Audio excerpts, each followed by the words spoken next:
ध्यान से सुनिएगा ज़रा। देखिए मैं आपको बताता हूँ आज कुछ इम्पोर्टेंट चीज़ों को, आप याद रखिएगा। प्लासी की लड़ाई, प्लासी की लड़ाई जो है 1757 में हुई थी।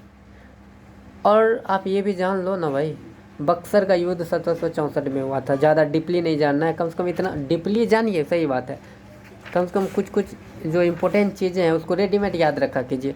प्लासी की लड़ाई 1757 में हुआ और बक्सर का युद्ध 1764 में हुआ, ठीक है। अब देखिए एक आता है रेगुलेटिंग एक्ट जो कि 1773 में हुआ था। मेरे प्यारे दोस्तों, इस एक्ट के तहत प्रथम governor general Lord Warren Hastings बना था।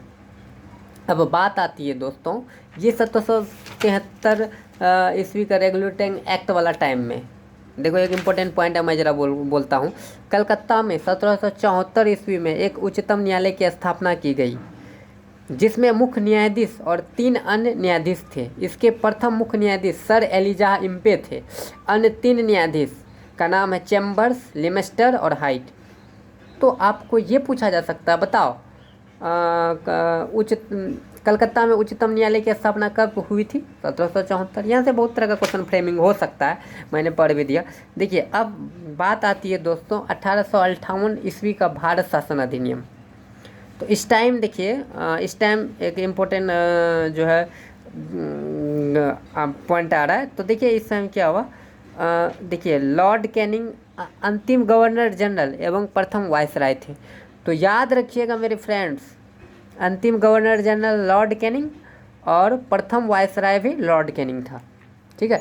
देखिए कुछ चीज़ें हैं जिसको आप बहुत भूलिएगा, हम भी भूलते हैं, इसलिए हम ये वीडियो बना रहे हैं ताकि हमको भी याद रहे और आपको भी फ़ायदा हो।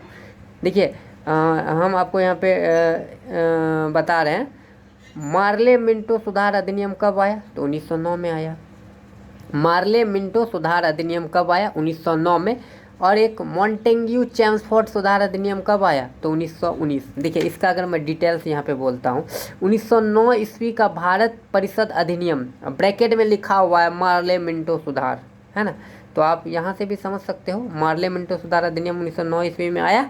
और एक चीज़ और याद रखिएगा, देखिए सांप्रदायिक निर्वाचन के जनक लॉर्ड मिंटो को कहा जाता है। जी हाँ दोस्तों, मैंने क्या कहा? सांप्रदायिक निर्वाचन का जनक लॉर्ड मिंटो को कहा जाता है।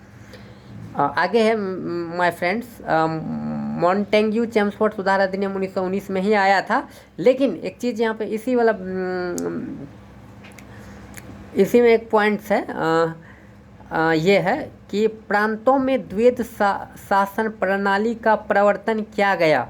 या फिर आपको पूछा जा सकता है रेडीमेड, प्रांतों में द्वैध शासन के जनक किसे कहा जाता है?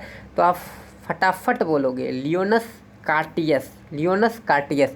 नेक्स्ट एक पॉइंट है भाई, पॉइंट है, यानी इसको आप नोट भी कर सकते हो। मॉन्टेग्यू चैम्सफोर्ड सुधार ब्रैकेट में भारत शासन अधिनियम 1919 द्वारा भारत में पहली बार महिलाओं को वोट देने का अधिकार मिला। उस समय इंग्लैंड का प्रधानमंत्री लॉयड जॉर्ज था, ठीक है। तो मॉन्टेग्यू चैम्सफोर्ड सुधार अधिनियम के तहत डियर इस टाइम जो है महिलाओं को वोट देने का अधिकार मिला, ठीक है। तो इतना ही था आज के कुछ इम्पोर्टेंट पॉइंट्स। जय हिंद, वंदे मातरम।